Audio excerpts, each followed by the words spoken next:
Hello, everybody, and welcome to the Pacific Beach Coalition's celebration of Earth Day with Caren Loebel Freed, a lover of Albatross. Woohoo!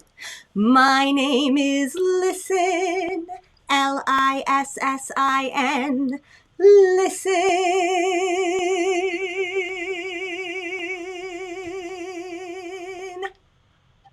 And my name is Hardy.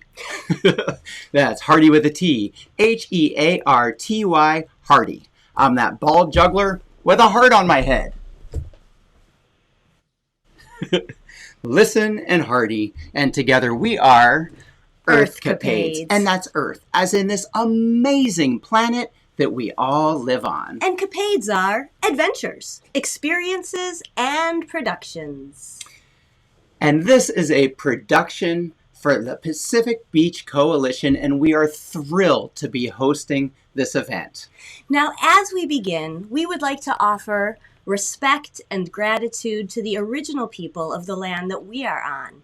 Here in Pacifica, California, we are on the land of the Ramaytush Ohlone people. We encourage you to find out, if you don't know, the name of the original people of the land that you are on. And we give thanks to the Ohlone people, past, present, and future. There are still Ohlone people living here today, keeping their customs, traditions, and languages alive. So let's offer a breath of gratitude for the indigenous people of planet Earth, past, present, and future. With a breath of gratitude. So today, of course, is Earth Day. And Earth Day began in 1970 and was actually a bipartisan program, if you can imagine that today. In January of 1969, Senator Gaylord Nelson, a junior senator from Wisconsin, and many others witnessed the ravages of a massive oil spill just north of Santa Barbara, California. Inspired by the student anti-war movement, Senator Nelson wanted to infuse the energy of student anti-war protests with an emerging public consciousness about air and water pollution. Senator Nelson partnered with a Republican Congressman, Pete McCloskey, to promote teach-ins on college campuses. They recruited Dennis Hayes, a young activist, to organize the campus teach-ins, and they chose April 22nd because it was a weekday falling between spring break and final exams to maximize the greatest student participation. Recognizing its potential to inspire all Americans, Hayes built a national staff, and the effort soon broadened to include a wide range of organizations, faith groups, and others. They changed the name to Earth Day. Earth Day! Which immediately sparked national media attention and caught on all across the country. Earth Day inspired 20 million Americans, at the time 10% of the total population of the United States, to take to the streets, the parks, and the auditoriums to demonstrate against the impacts of 150 years of industrial development. Thousands of colleges and universities organized protests against the deterioration of the environment, and there were massive coast-to-coast rallies in cities, towns, and communities. 2020 marked the 50th anniversary of Earth Day. Woohoo! Yeah. Now, here at Earthcapades, we believe that every day is Earth Day because every day is a great day to go outside, enjoy, celebrate, and protect this precious planet. So let's celebrate Earth Day right here with a little audience participation with all of you. Even though we can't hear you, we can feel you. When we say happy, everybody please call back Earth Day. Here we go. Happy Earth Day! Way to go.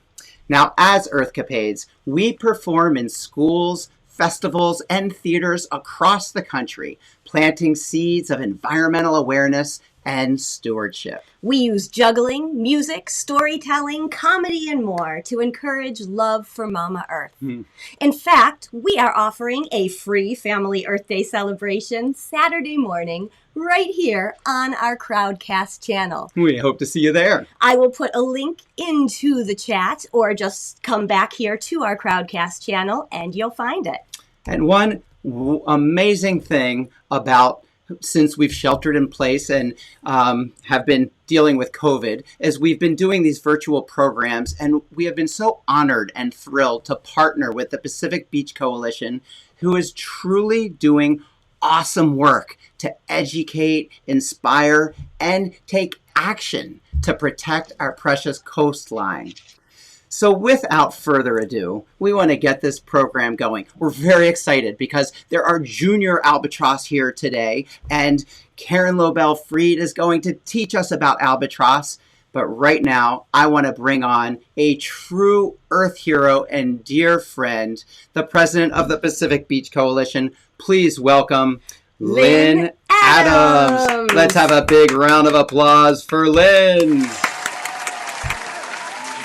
Thank you, Hardy and Listen, and Earthcapades. I can't tell you how supportive you guys have been and how awesome. I know you have decades of experience celebrating Earth Day, and I appreciate the history that you just brought to us, because sometimes we have to remember where we came from to look at where we are and to look at where we want to be. So we've made great strides, but there's so much more to do, and there's so many more of us that are doing it. And I am heartened today by looking through the list of all the pledges you guys have done, have logged for Earth Month or Earth Day, the actions you've taken are taking. And also we've had a whole month of actions from the Pacific Beach Coalition volunteers all over the place, our groups. Generally we do it all on one weekend, but this year we've spread it out all month. We have another 4, 5, 6 actions coming up this weekend and through the coming week. So I want to thank all the small groups and teams that have volunteered. I'd like to give a big shout out to Jim Fithian, who's coordinated all of these volunteers and these groups and supplied them with what they need to make their actions work. So the Beach Coalition, if you don't know, is dedicated to preserving the ocean, coastal habitat, and wildlife, and ending litter through advocacy, education, community building, and citizen action.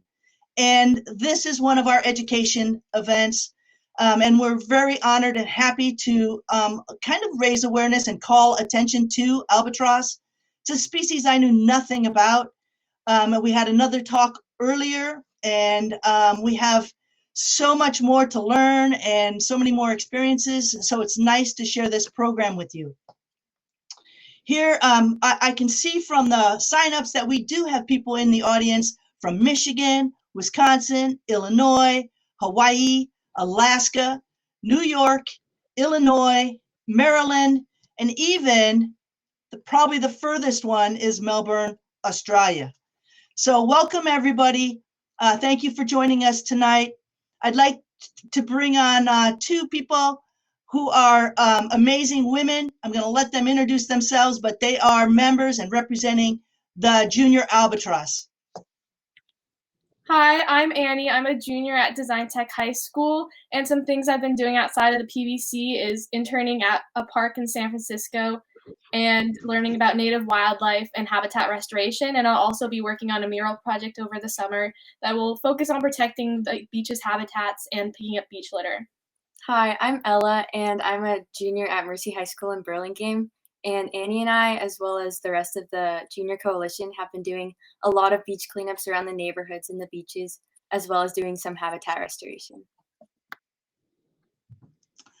Thank you, girls. Let's give them a big round of applause. They represent a nice team of about 20 youth that are really, there we go. They're taking action, and you know what? They're bringing the Pacific Beach Coalition to their schools, and they're bringing their schools to the Pacific Beach Coalition. So welcome, Annie and Ella, and thank you. You're going to come back on with us and help us ask all these questions. For those of you, and at this time we're going to move on to our guest of honor. For those of you who do not know me well, my middle name is Lucky. I've been lucky my whole life, and I was especially lucky to meet Caren at a talk in Marin in the fall of 2019. Our guest and our speaker and guest of honor is an amazing artist, an author, an illustrator of some 10 or more books. She's a conservationist, a citizen scientist, an albatross enthusiast, and now she's a very good friend. Since meeting her and learning about all her work and her art and books, her work on the atolls, her contacts with amazing people helping seabirds, I've learned that she is passionate about educating and inspiring, just like me, people to help albatross and the planet. Her work with Cornell Labs and A Perfect Day for an Albatross, her book, have been turned into physical and virtual museum exhibits that we've been able to tap into and share with you and schools all over and people all over the world, actually. With her help, we created the Albatross School module as a resource for teachers to bring albatross into the classroom for any of the subjects that they're doing. We've had over 100 teachers sign up and start using this resource already. We will host 2 talks for students to meet Caren and ask her questions. And of course, we are having our talk here tonight for you. If you have any questions, you can put them in the question box or the Q&A or the chat, and we will be monitoring those and get to as many questions as we can after we hear from our guest. Please put your hands together for Caren Loebel Fried. Thank you. Thank you. Hello, everybody. Thank you so much for tuning in, and I'm absolutely thrilled to be here. Thanks, Lynn. Thank you, Pacific Beach Coalition. You guys are amazing. I'm so happy to have met you, and I'm in Half Moon Bay right now. I live in Volcano, Hawaii, and I live here in Half Moon Bay as well. But I'm really lucky to be able to spend time on Midway Atoll with the albatross. So I'm just going to go ahead and move into my slide program. But I also want to thank Earthcapades for helping us out here. It's a lot of technical stuff, and we really appreciate it. So thank you. Okay, so you see now this poster that Pacific Beach Coalition created, and it talks about all the different things that we're going to be offering, and you can access it by going to their website. So we're here because of the albatross, and I'm just going to make my screen so all you see is there. That's the whole screen. So albatrosses flew into my life a bunch of years ago, and they absolutely changed my life. I mean, how could you resist that? They're such amazing creatures. Huge wingspan. There's my friend Kathleen Viernes at Kilauea Point demonstrating how big her wingspan is compared to the albatross. So I finally got to Midway Atoll, where there's a lot of birds, a lot of nesting birds during the time that they do their nesting thing. So here's a little video just to kind of show.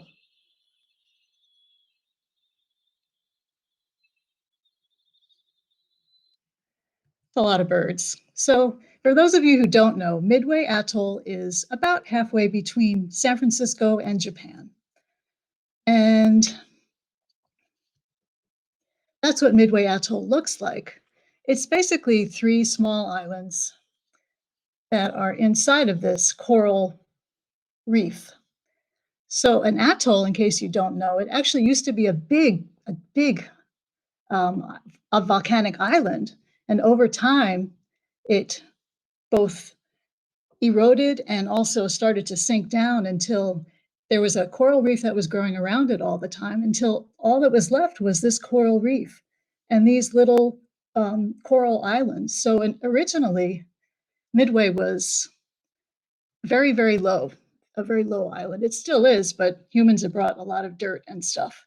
So you don't get to Midway unless you have something to do there. So I was there with a group of awesome people several times doing the albatross bird census, which we also call the count. This is a video that was created by John Brock for Friends of Midway, and it really tells the story pretty well. So I'm going to play it for you.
So Angela from Australia asked, what was it like living on Midway during COVID? How was it different than other times? Well, that's a great question. So there's my husband, Neil, and as you can see, he's wearing a mask. We were quarantined for 2 weeks, and that we were actually in separate rooms. So we were all completely separate from each other, and we weren't supposed to have any contact and remain 20 feet apart the whole time during those first 2 weeks. Well, usually when we get to Midway to do the count, we have at least a week to do our setup because it's a big area to count and it's a lot of birds to count. So this is what the map looks like, just the map of the main island, which is sand. And usually what we can do is we can delineate, we can show all these lines. So when we're counting, we know where the end of the sector is because each of these numbers indicates a different sector. So we're lined up like this, and we count all of the albatross that are between us as we're going through the area. And when we reach the end of the line, we can turn around and go back further down on the line. So not being able to set up ahead of time really made a difference. It made it much tougher. So we were also a much smaller group. There were only 7 of us as a core group of counters. When I was there the last year, there were 13 of us, and previous to that, there were 19. They have a smaller plane going out, and because of COVID and the quarantine, we were only allowed to be a very small group. But we had a lot of help from U.S. Fish and Wildlife Service, and we got the job done. Another thing that was different, not because of COVID, just because of a wonderful rat eradication program that was successful. But then bone-in petrels made a huge comeback. So every evening they would fill up the sky. So just thousands of petrels would come in. So what they do is they make burrows under the ground and even underneath where the albatrosses are nesting. So here's a video showing you how the petrels dig out their burrows. See, they kick out with their webbed feet. You see the dirt kicking? Sometimes all you see is dirt just coming out of a hole. It's pretty great. And then you can see in the morning sand on the back of the albatross. I love that. Well, what that does for us when we're counting is it creates a minefield. It's just crazy. So we are trying to navigate walking through all these different terrains and also not step into a burrow and not injure ourselves and not injure any wildlife. Hence the burrow shoe. This is Neil, and he's modeling the latest in Midway fashion, the burrow shoe. And he's also styling in his rain protection hat. But the burrow shoes are actually really effective in helping disperse your weight so that you don't crash into the burrows. Another friend perfected another part of it, a part of our mobility on Midway. So we would ride bicycles around, and then with having to wear burrow shoes all the time, Craig actually learned how to ride a bicycle wearing burrow shoes.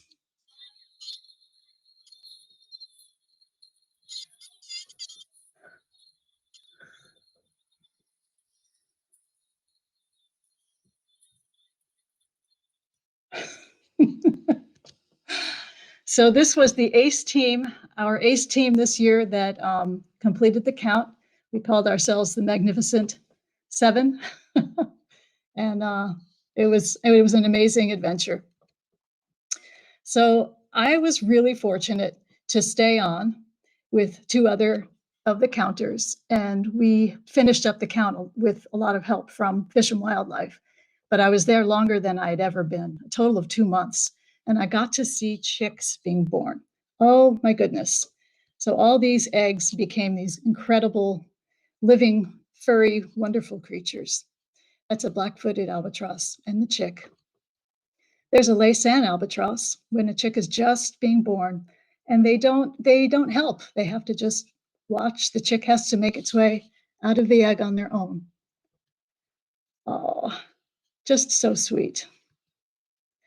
So there's a short-tailed albatross with an older chick. This was a photo that John Plissner took, biologist on Midway. So when it comes to feeding, the chick has to ask the parent, has to get the parent to regurgitate the food, and then gets a good feeding of very nutritious, high octane oil, fish oil. So here's a video of the chick getting the parent to regurgitate.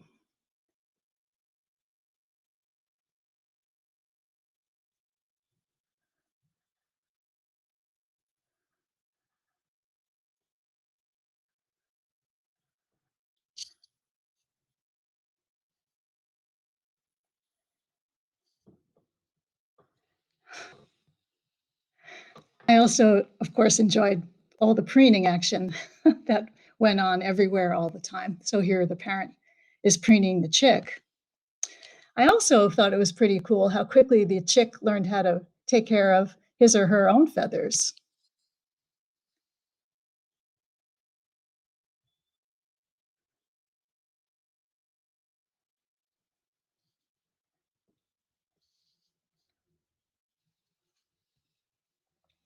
And there's a beautiful thing that happens. Albatrosses can't reach everywhere, obviously, with their own bills to take care of their own feathers. So every so often, a friend or someone will just show up and decide to start preening another albatross that's sitting on the nest.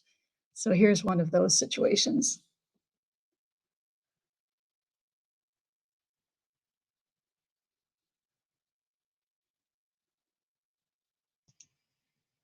I'm going to jump in here, Caren. I mean, that is so cute. I just want you to know. I think everybody at home is probably enjoying. Yeah, and it's amazing to me. They have these bills that are so long and so strong and really sharp. I mean, if they get you with that bill, it draws blood. So they're so tender with each other. I also enjoy how I enjoyed seeing how they use their bills for a lot of different purposes. Also, sort of as a I don't know what you would call it, but they would clack their bills a lot. So here's what I loved, how quickly the chick started to mimic that clacking. Watch this.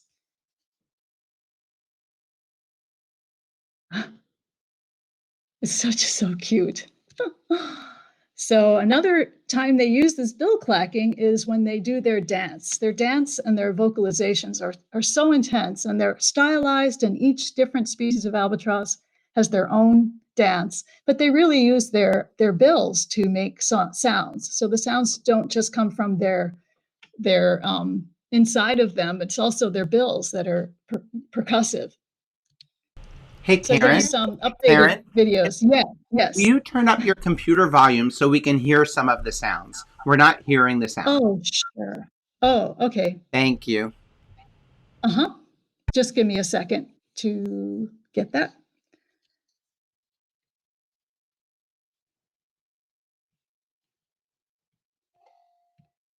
Okay.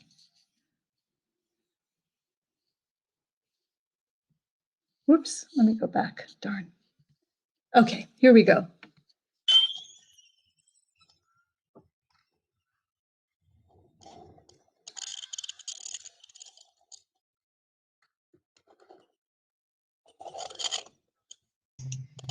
Is this the mating dance or the courting dance? Yes. This is a Laysan pair.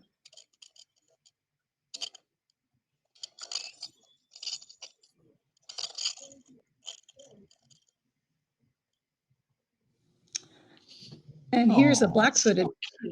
That's great. So these guys, you don't hear the sound quite as loud, unfortunately, but ooh, they have a different dance. yep.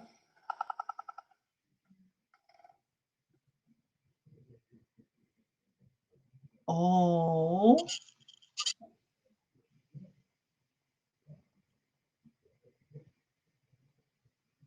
Oh, that's so cute.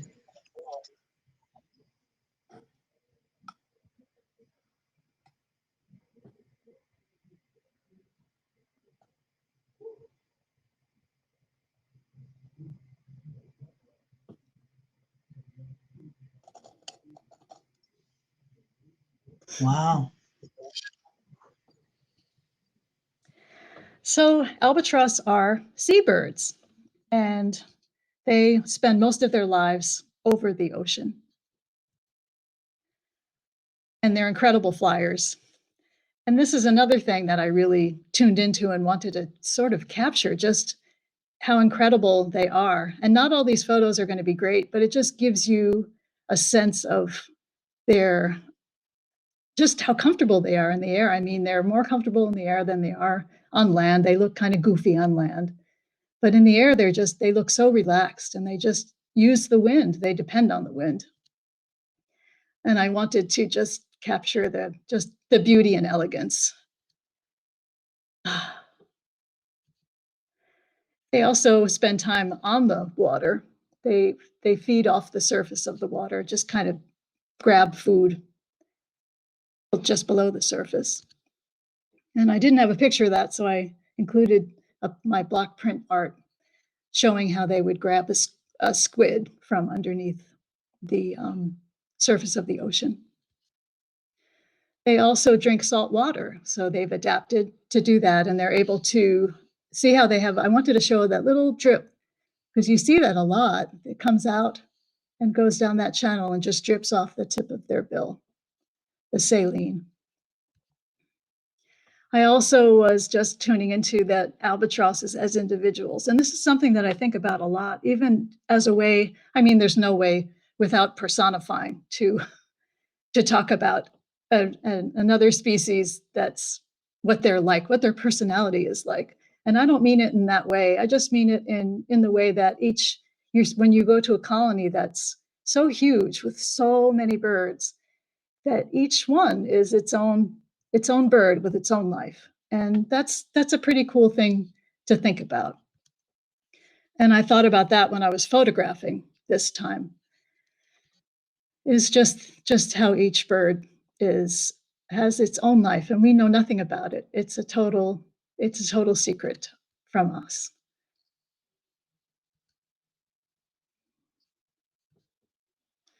So this photograph is by Dan Clark, and it's not, unfortunately, it doesn't show their size difference, but it shows you how different they look. Here's the short-tailed albatross and the Laysan. I'm sorry, the Laysan albatross and the black-footed albatross. The short tail is actually quite a bit bigger than the other two. The black-footed albatross is a little bit bigger than the Laysan. Look at this guy.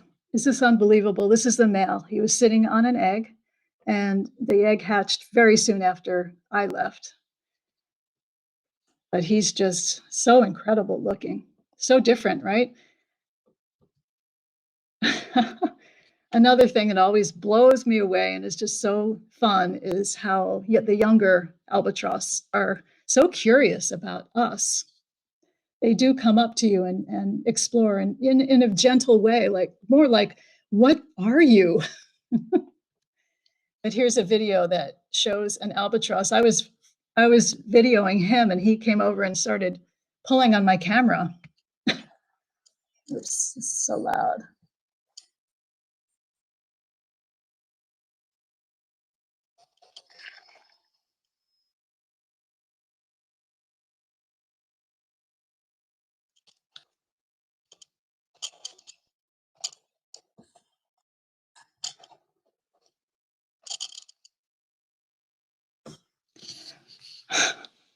I was having a good time.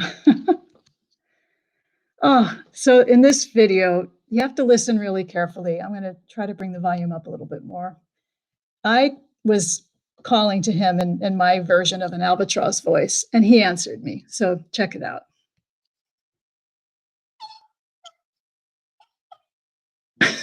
Is that amazing? I'm going to play it again. Is that the sweetest thing? Oh my goodness.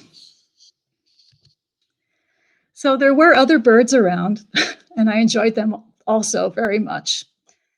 This is a brown booby, sorry. Please feel free to correct me, all of my friends in the audience that know a heck of a lot more about birds than I do. But they were amazing, and I love the way she is looking over his shoulder. These are Eva birds, frigate birds. The males, they actually puff out their beautiful red sacks and attract females. And there's a female. And these are a couple of youngsters. And they were so crazy in the air. They were so fun playing. I mean, I had other pictures that were too blurry to share, but them flipping around in the air, playing with each other, I guess. And here's one. If you would just fling your jacket into the air, they would come down. They would be too curious to resist. And there's Manu Oku, the white tern. And the Laysan duck. And there's the red-tailed tropic bird. They were so fun to watch. Usually a bunch would show up, like 5 or 6, and they would start to dance in the sky, a big circle they would make around and around and screeching like some kind of pterodactyl, airborne pterodactyl. And monk seal, I mean, it looks like I'm really close to them, but I was using a telephoto lens. But these two were amazing. And I actually was able to catch the tag of one. So a friend of mine, John Brock, who was doing monk seal surveys, was able to tell me that this was a female about 6 years old, and this is a very young seal. So she was playing with that very young one. And there's the very young one. So cute. So the thing about Midway, I mean, it's in the middle of nowhere, right? There's so much sea around it. And you would imagine there would always be pristine beaches like this.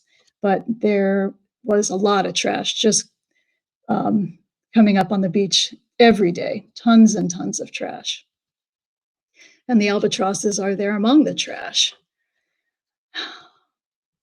I did a dissection of a bullus. Albatrosses will cough up a bullus before they fledge.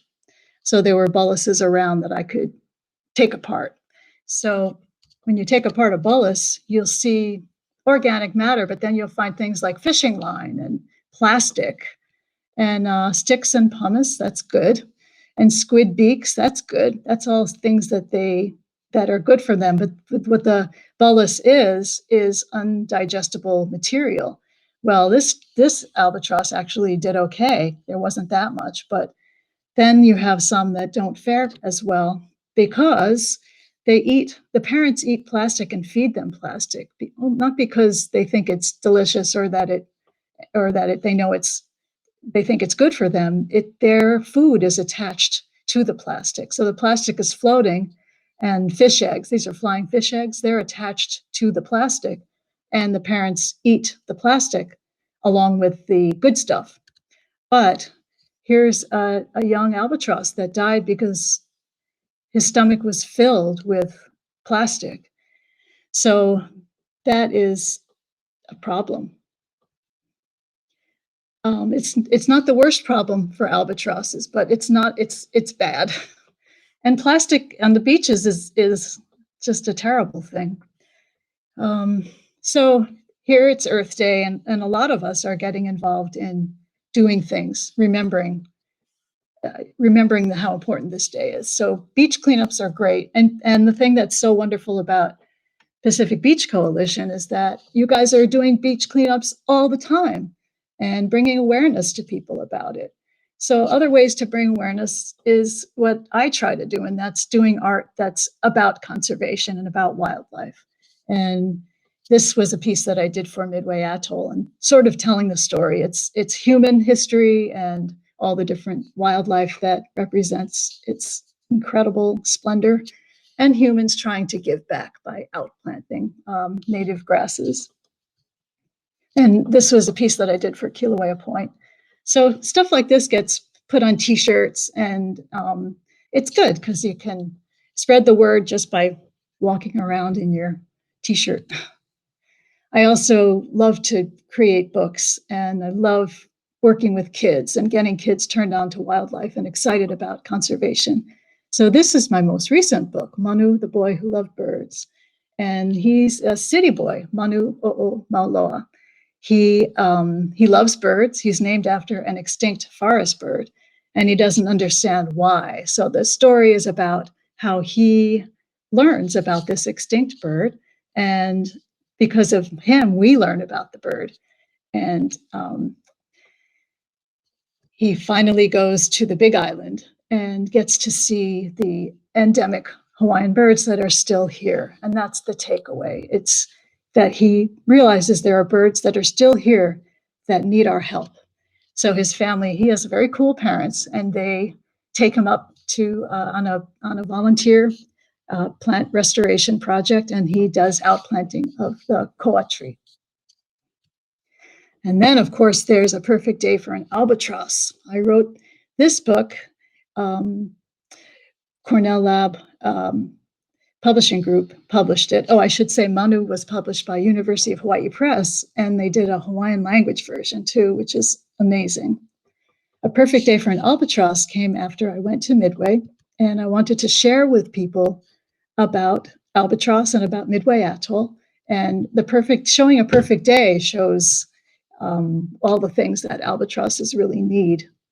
So I tried to show all the different parts of their lives when they're nesting.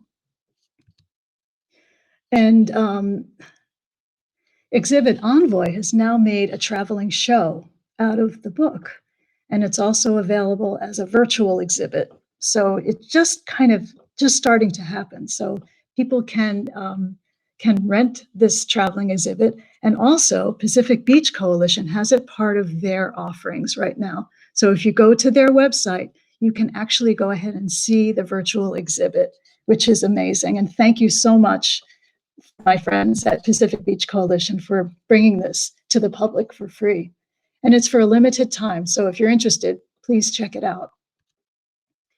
And like Lynn was saying before, Pacific Beach Coalition came up with amazing offerings for classrooms, for teachers, for parents that want to help their kids learn about wildlife and conservation. So I just want to thank you so much for inviting me to be part of this, and for us sharing the albatross love today and on Earth Day. And that's my presentation. Wonderful. Thank you, Caren. Hey. I can't even imagine spending 2 months on an island with 500,000 pairs of birds, plus the wanderers, right? So we're talking about 1 million birds. Well, yeah, that's right. So it was 500,000. We counted over 500,000 nests. And yeah, so each nest represents two birds, two parents. And then there would also be on top of that, all of the younger birds that are scoping it out. They're looking for a mate. And Mm. yeah, it's a lot of birds. It's pretty amazing. It's a great experience. So I'm going to ask you a question quickly before I forget it. But when you are counting, do you count the Alasan versus the wandering versus the the black-footed versus? Well, I don't know if you noticed, but in the film that John Brock put together, we had two of those clickers in our hands. So one is for the Laysan, one is for the black-footed. So we're keeping track of both separately. You don't get confused? I would get confused. Try not to. It happens sometimes, but for the most part. Oh, wonderful. Well, I'd like to invite the Junior Albatross to kick us off with a couple questions for you. They're very interested. So go ahead, Annie and Ella. Yeah, so we had a few questions about your artwork and your career. Our first was, what was the inspiration behind the style in your artwork and how it like resonates with your mission? Because we noticed it kind of seems to almost look like a mosaic. Wow, that's so cool. Well, my inspiration is my mom because I grew up with her making block prints. So I felt I used to I used to be a painter, but I started to make block prints because I wanted to make them more accessible to people. And once you carve a block, then actually I brought a block to show everybody. So here's what my block looks like. It's made of 100% recycled rubber. And this is the block that made the art, this art here. Oh, wow. How do you get the colors in there? So I pull a print from this, I roll black ink on this and pull my print. So it's a black and white print. And then I add color with pencils, colored pencils. Oh my God. Wow. Annie, but I'm glad you like it. Thank you. Yeah, it's beautiful. So I guess the next one is kind of about like your career in general, but like how do you build an art business and how can someone work towards a career that's combining art and activism like yours? Yeah, art and activism. I really like those words. I feel like art is a great way to influence people. And the way I built my career, it's such a funny thing. I never think about it as a career, but I guess it is. I started off by just volunteering with organizations that I believed in. I said, I'll make art for you. What do you need? And I would just make it for them. And it was a way to I said, just please include my name whenever you can. And it was a way to get my work out there, but also to help them. And I learned over time how to get better at getting my message out there, because it's really important to know what your intention is when you create the art, because you really want it to be attractive, compelling. I mean, depending on what it's for. Like if it's for a T-shirt, you know what I mean? You think about what the use of the art is, and you take it from there. But I also feel like it's really important to research and to talk to people that really know, and don't just sort of make. I mean, you can make different kinds of art, like more cartoon stuff, but I'm more into having accurate portrayal of what my subject is. I just feel like it's so important to be able to show people the real thing as much as you can. So that's what I would say. Those are important things to me. Yeah, that's amazing. We were also wondering, because you shared so many good experiences with us. We were wondering if you had one that was like the most memorable or that affected you the most. Ooh, experiences. I've been so lucky. I've had a lot of experiences, but I think probably the experience of being in remote places where there are less humans has had the most impact on me. Because whenever I come back to places where there are a lot of humans, like where most of us live all the time, it always strikes me what an invasive species we are. And I feel like it's important to know where we are in relation to all the other species that are around. And I know I sound like a tree hugger, but it's true. We're humans and we're smart. We have big brains, and we can live on the planet and not just take over everything. So that's. I know I didn't really answer your question very well, but I guess I feel really lucky. I did get to go to Midway a few times, and I've been to other places, and it's incredible. And I hope everybody can have that experience and try it. Try to go, because it is some of these places are available to us if we want to go to them. Thank you. Annie? Yeah, so I guess the next question is more about like your books. So when you're creating them, is it like you come up with a story first and then the artwork kind of creates itself after that, or do you usually have the artwork and then make the story as it is being made? Oh, that's a really good question. Yeah, I do the story first. I mean, I pick a subject first, and then I start to research it, and the story sort of flows, and I think about what's most important to tell in the story. But then the art comes after that. I'm itching to do art again. I'm in the middle of a brand new story, and it's a really complicated story. It's taking me a long time, and I'm busy with a lot of other things. So, but I can't wait to be doing some art again. But yeah, the story comes first. Caren. I'll take this one. Caren, before we do another question, could I ask you to please turn your computer volume down again? I know I told you to turn it up before, but if you could turn that down, that would be great. Thank you. You're so demanding. I'm so demanding, I know. And I'm blocking this beautiful albatross, so I'm going to duck out of the way again. How's that? Is that better? A little bit more, maybe. There you go. Yep. Okay. Much better. And you can still hear me. Okay. Okay, great. It doesn't affect us hearing you. It's just that people are hearing us through your computer. So you want to keep that volume down. Right. Okay. Gotcha. Okay. So I'm going to take the first question here. I see some garbage in pictures of the Midway Atoll. Did you see a lot of pollution? You kind of showed some of those pictures. Was it everywhere around all sides? Oh, yeah. Yep. Garbage is washing up everywhere all the time. Imagine how much is at sea. I know. Yeah. And where's it coming from? Any thoughts? Well, I know on Midway, a lot was coming from Asia, but really all over. I mean, we're all producing garbage. It's ending up in the ocean. Yeah, it's coming from everywhere. Coming from the gyre, right? Kicking out from the gyre? Well, it's coming from us and ends up in the gyre or elsewhere. Yeah, yeah. It's and that's the reason we chose at the bottom of the ocean. Imagine, I mean, here Midway's this tiny speck, and it's catching all this trash, but it's just catching what it catches. It's got to be everywhere if Midway is grabbing it. It's crazy. And that was what drew us to honoring the albatross.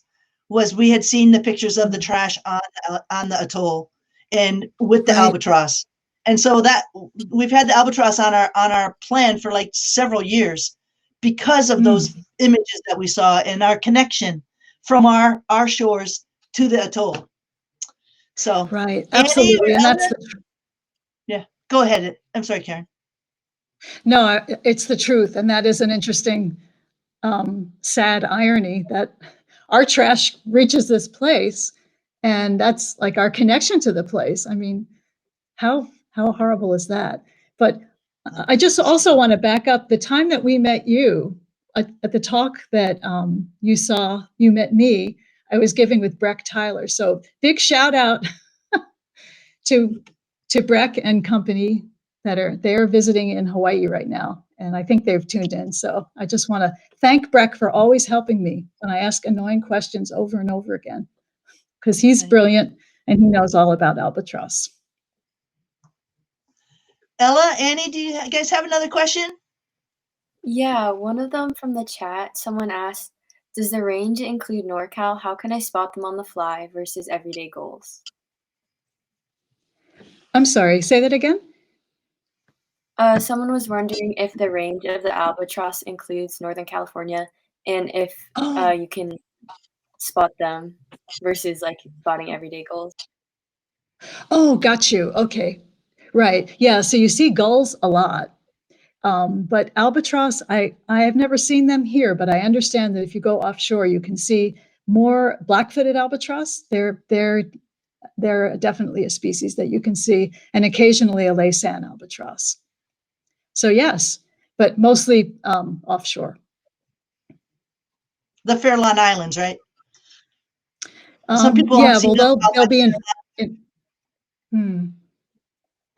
Annie, do you have a question? Yeah, so I was just wondering like how invasive species have like affected the albatross and I guess which is like the most invasive or like detrimental to their population. Well, right now on many islands, there's a bad problem with house mice, believe it or not. It's probably hard to imagine that house mice overpopulate and they attack albatross, and they are being called vampire mice because they suck their blood. They actually get under their feathers and they eat them alive. And it's horrible. I mean, a tiny little house mice, you could never imagine that they could be so damaging, but they're being eradicated right now on Gough Island. It's happening. The people are there and getting ready to do the eradication project that began last year, but they had to call it off because of COVID. And that's unfortunately on Midway, they had to cancel the project that was planned for last year. They are not doing it this year. So hopefully next year they'll be able to do the mouse eradication project because mice are everywhere. It's nuts. It's really nuts. I mean, you don't see like they're not attacking every albatross. It's kind of uncommon, but it's very dangerous, and the mice are everywhere. And people know that what they've learned, and their diets do include. It's not just eating insects and seeds and stuff. So it's an important. It has to be taken care of. But I was talking to you, and during the program, I was sharing about the bone-in petrels and how they've made a huge comeback when the rats were eradicated because rats would kill them and go down into their burrows. So there is hope, but the thing that we have to remember is these are all remote, far-flung islands, and humans brought invasive species to the islands, but species on the main Hawaiian Islands. I mean, there's a lot of people living on the main Hawaiian Islands, and we have we have animals, we have cats. There's dogs that will attack albatrosses. Humans will attack albatrosses. Historically, humans have attacked them. So there's humans are the worst thing for wildlife. Unfortunately, that's what it comes down to. But we are capable of changing that, and we are changing it. I think it's mostly about sharing, just educating people about that, and people really understanding what we do as humans does impact wildlife, even when we don't see it. I have a question. Would you say that climate change is affecting them as well? Oh The yeah. albatross? Well, that's probably How the does biggest. climate change? Yeah, that's the biggest problem for them, from what I've learned and what I've been told, because where they nest naturally, I mean, they've been driven to nest on these far-flung islands that are very remote, not so remote anymore because humans go there, but they were safe from all predators on these islands. And the islands are all these atolls that are very close to sea level. So now with sea level rise, the storms have been coming ashore a lot more frequently, and bigger waves, bigger storms surge, and these islands aren't going to be around for too much longer. So now they actually there's a program that's translocating. Pacific Rim Conservation is translocating albatross and other seabirds to the higher islands, to Oahu, and also to Kilauea Point on Kauai. So they're going to establish colonies. Hopefully, it's looking good. There have been some returns, and they also use they have speakers set up, and they broadcast the sound of these different seabirds. And sometimes the seabirds show up, and they look for buddies there. So that's the idea. Is really they need to bring these birds to the higher islands, back to the populated islands where there's so many humans. So they're creating islands within islands now. These are protected by predator-proof fences. Yeah, wow. So it's sea level rise is because of climate change is a huge problem for seabirds that nest on these low-lying islands. That was another reason why we chose albatross, because of sea level rise and climate change and our contributions to it, and it's something that maybe we can do something for and advocate for legislation against, right? Legislation, it's going to take some legislation and financing and funding for other alternatives. Right. And all of us being aware of like using less energy is that's always good too. Yeah. Thanks for doing that. We're really nearing our end time, but we do have a lot of questions. And as we have in the past, if it's okay with you, and we could maybe go till 8:15 and just kind of ping pong some of these questions. Would that be okay with you? And anybody in the audience, if you need to leave, we understand completely. And you can come back and watch the rest of the program if you want, but maybe we could try to answer a few more questions. Would that be okay, Caren? Of course. All right, Annie and Ella, your turn. You're up. All right. One of the questions is, are the albatrosses monitored with tracking devices? Oh, some of them are, from what I understand, yes. And it's amazing. I mean, once they started to track them, they realized how far they went, and it's just mind blowing how far they go, and they're not using very much. Oh, well, I'm not sure exactly. I can't tell you the number of miles, but hundreds of miles. I know they go 50 miles an hour, and they can go for.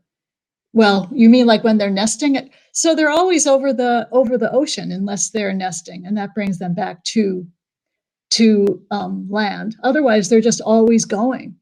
So I guess when we say how far do they go? Well, when they have a chick to feed, or so when they have a chick to feed, then they go off for however long, about 2 weeks, up to 2 weeks, and then come back and feed the chick or relieve their mate, because they switch off on the nest. So thousands of miles, they're just flying and flying. That's not a very good answer. If somebody has a better answer, please put it in the chat. Annie, your turn. Okay. Someone asked if we see other nations participating in the restoration project as well, or different projects. Oh, that's a good question. Can you answer that, Lynn? No, that's a really good question. Yeah. Are we the only ones that care about albatross? Oh, you mean with albatross or just in general? No, we're not the only ones. This is happening in many nations. There's a lot of people that are very concerned about seabirds and just maintaining all of the wildlife, the endemic wildlife. Do they mate for life, and what happens if one of the pair passes? Well, they do. They mate for the life of the partner, yes. And if one passes, then I think that they usually try to find another partner. And can you talk a little bit about Wisdom? She's my favorite little girl. Wisdom. Who in the audience? I wish we could have some hands raised. Who knows about Wisdom? I mean, there's news about Wisdom. She's a rock star. But for those of you who don't know about Wisdom, she is 69-year-old Laysan albatross that is nesting on Midway. And I've met her a few times. I got her autograph. No, she's it's amazing. So she was banded by Chan Robbins. I can't remember what year it was. It was a long time ago. Oh, must have been 65 years ago. I think they figured that Wisdom was about 5 years old when she was banded. I don't know if anybody knows this correct information. Please put it in the chat. But anyway, she was banded, and because of that, do you know what? So banding is when they put a ring around the albatross's ankle, and with a number, and that way they're able to identify that individual bird. So because of that, and recording when the band was put on, they're able to track this bird. And because albatrosses are so routine, so they come back to the same spot. I mean, within 5 feet of where their nest was, they will have their nest the following year. And because of that, it's easier for scientists to be able to learn about these birds. So Wisdom has been coming back for all of those years, and almost all of them, give or take. She had a chick. She has a chick, not by herself. She's had, I think this is her third partner. They call him Goo, some play on his band number. But yeah, she keeps on having chicks. I mean, can you imagine as a human? Wow. 69 years old, still That's having nuts. babies. That's nuts. Yeah. Annie. I guess just speaking about like their nests, like you kind of just went over, why do they choose to nest in like the ground rather than on trees like some other types of birds do? I don't know. I mean, they evolved to do that. I guess it's worked for them. Again, I'm not a biologist. A biologist would be able to answer that better, but different species find their niche, and usually they'll stick to it. But they're big birds too. Yeah, but they nest right on the ground, and hardly Ella? any nest. I mean, some of them build bigger nests, but sometimes it's just a little bit, just kick out and have a few twigs, and that's the extent of it. Do they bring the twigs like from the atoll? Like, well, I like don't they mean twigs. collect So them? grass, dried grasses. Usually they'll grab them from right nearby. Uh-huh. Ella, do you have a question? Yeah. So, are these types of birds scared of humans, or do you get scared of them at all, or are they peaceful? So my interactions were mostly with Laysan and black-footed albatrosses. The young ones were really curious about me, like I showed in those videos, and that was wonderful. The older ones, it was as though I didn't exist, and that's another very cool experience. Yeah, I would say that's probably one of the highlights of my life, is to be around wildlife that I'm like in another plane. They don't even register me, and that is a pretty cool experience.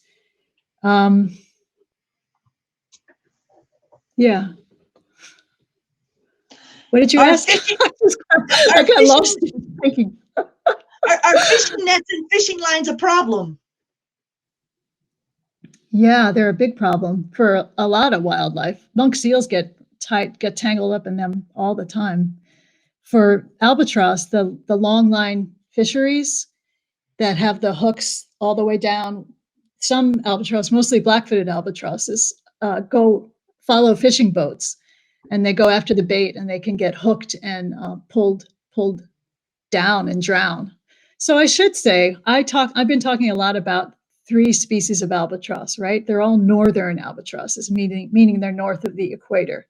There's a lot more albatrosses south of the equator, and albatrosses all exist in places where there's a lot of wind. And the reason why they don't really cross the equator very much is because it's the doldrums. There's not a lot of wind there, so they can't fly. So albatrosses depend on wind.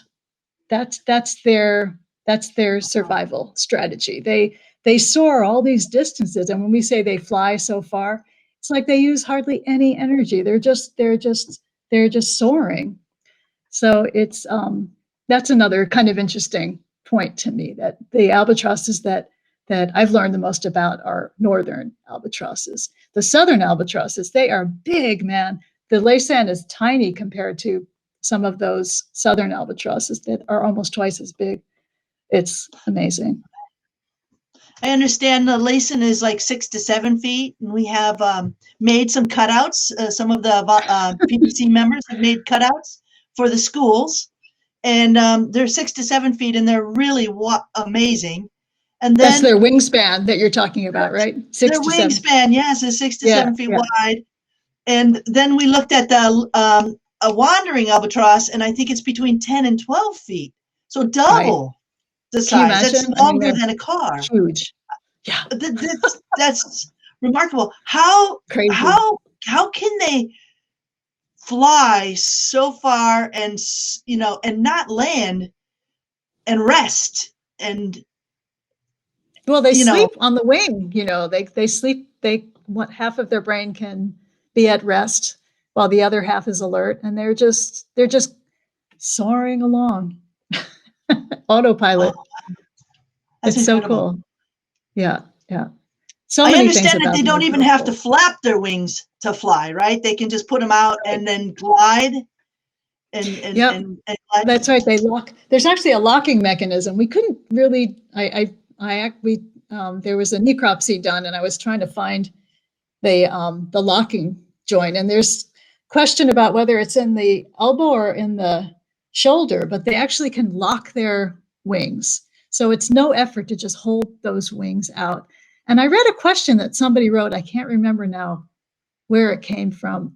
I think it was from a school group, but they said, have there been any inventions inspired by albatross? Well, what does this remind you of? Just that the gliding with your wings locked in. I mean, the glider, that's what they're like.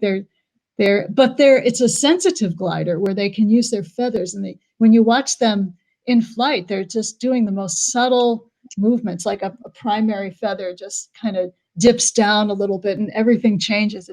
It's an incredible thing to see an albatross in flight. Wow. Annie, Ella, do you guys have another question you want to ask? Yeah, I have another one. So you talked about how they have like their dances. Are there any other kinds of like interactions that they have that are kind of unique to their species or just unique in general?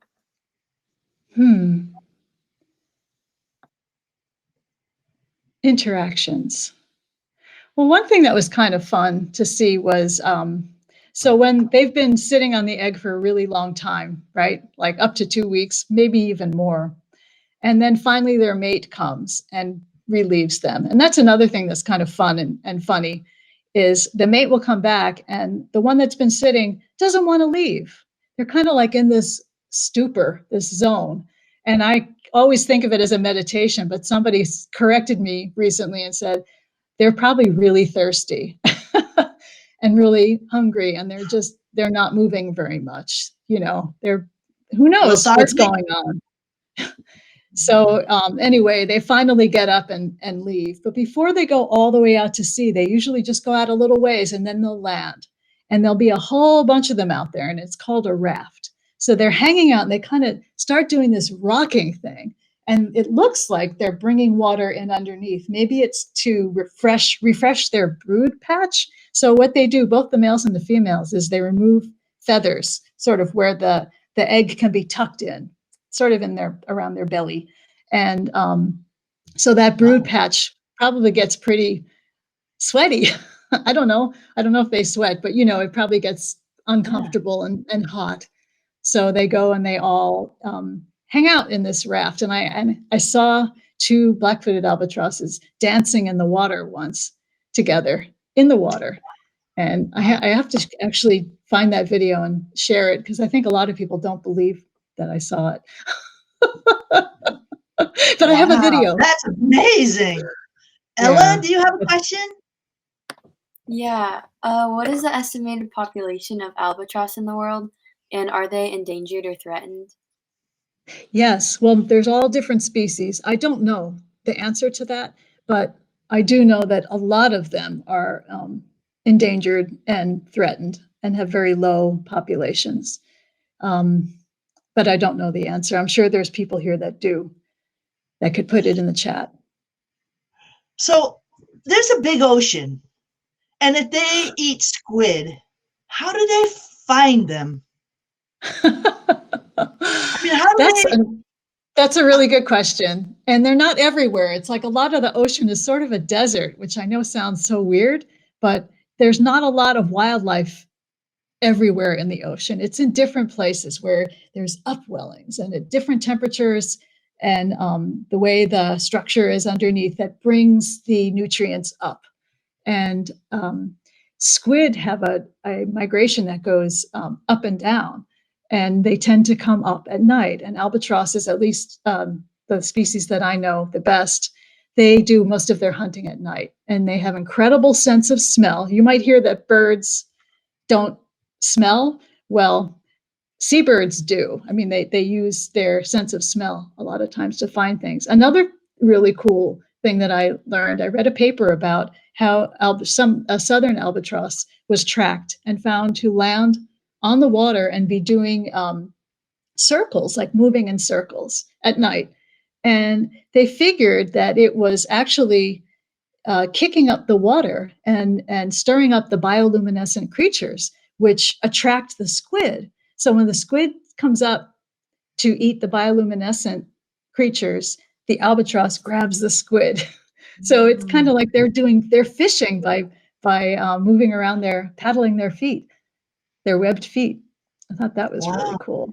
So there are I think certain what they, places that they go. They have like their favorite places where it's like warm ocean meeting cold ocean, and that will be a spot that's just teeming with life. I guess they wanted to know another question that we have is, do they have predators? Yeah. So it's an interesting thing because I would say humans have been historically predators to albatross, but I know when the youngsters are fledging, that's a very dangerous time for them. Probably the most dangerous, but again, I'm not positive, and there are people that know a lot better than me. But it's a dangerous time for albatross when they're fledging. So they haven't learned how to fly before. They don't know, so they're learning how. So a lot of times they'll run, and then they'll take to the air and they'll land on the ocean. And certain sharks they know when it's time, and they actually gather and wait. So there's a lot of loss during the time when they're fledging, but that's part of the balance, and they become food to other species. Which kind of shark? Oh, I knew you were going to ask me that. I'm not 100% sure. I'm trying to remember. I think it was Galapagos, but I'm not sure about that. It's okay. Who knows? It's okay. We can do a Google. We can do a Google search, but it'll be very interesting if the great whites get the bad rap for them as well. It's not the great whites. I think it was the Galapagos or the tiger sharks. Oh, wonderful. Well, listen, I want to thank everybody. I think we're going to end the questioning. And Caren, I want to give you a round of applause.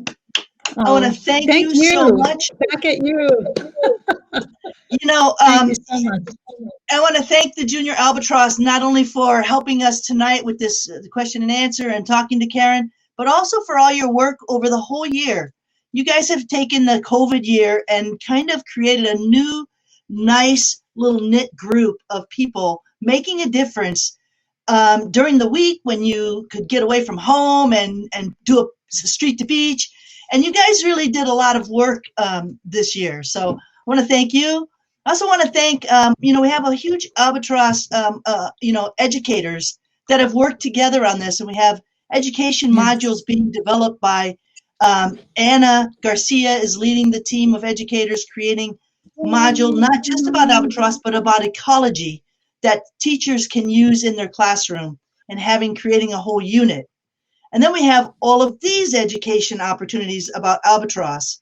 And Caren, it wouldn't be possible without you and all your connections and all your help. And also the beautiful artwork that has been created into the virtual albatross museum, the physical museum, and your presentations to us.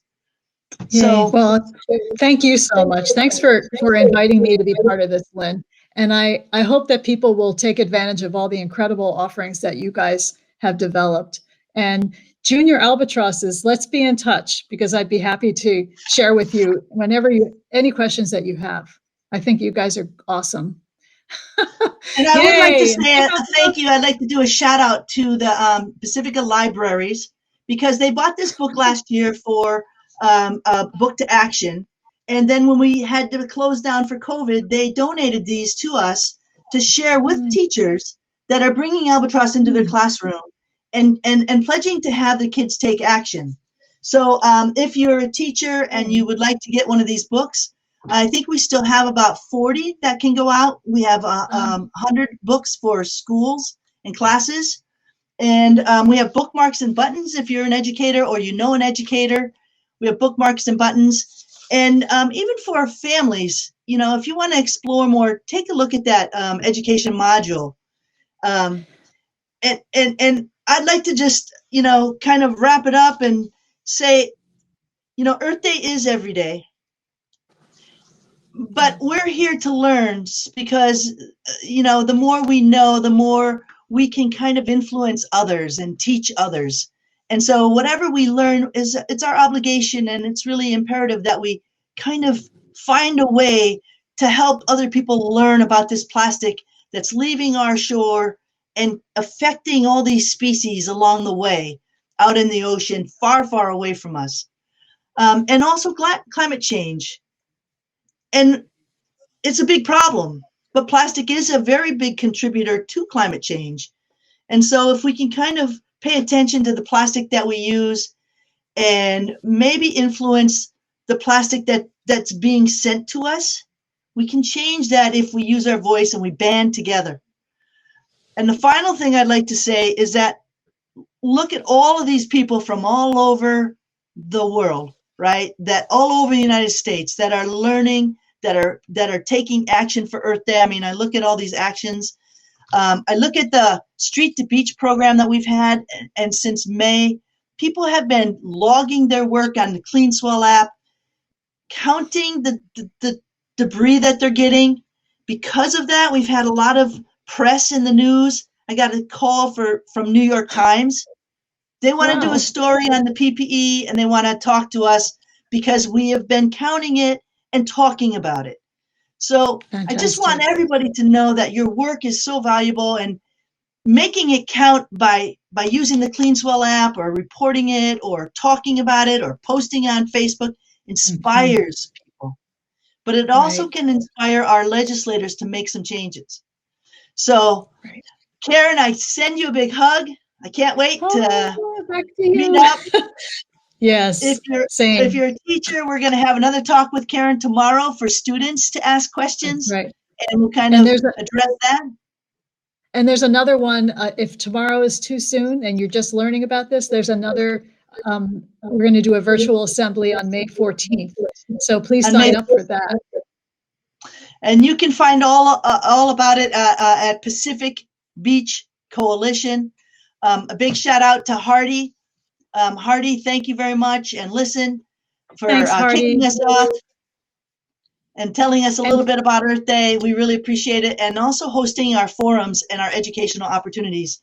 So it looks like we're close to 200 people that have been joining us. Thank you very much, everybody. Thank you, everybody. Thanks for tuning in. Thank you, everybody, everywhere. Good night, and have a good day, and happy Earth Day. Happy Earth Day, everybody.